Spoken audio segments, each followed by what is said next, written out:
How to check your Ali bank account balance online on desktop. Hey everyone, welcome back to the channel. So if you want to see quickly how much money you have, well here is how to check your Ali bank account balance online. So now without further ado, let's get started.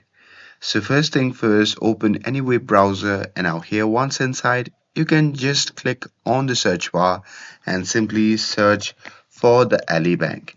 And now here from the search result, just click on the first link and after that, you will be prompted to the official website of the Ali Bank.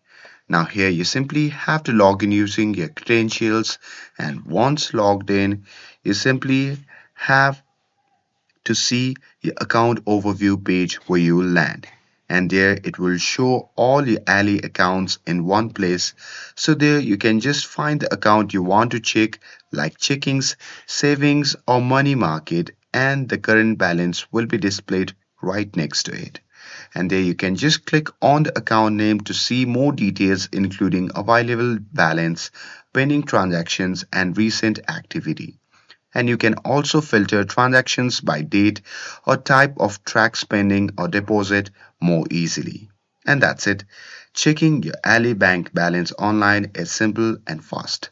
And with this, if you found this video helpful, then don't forget to like, share, and subscribe to get updated for more videos.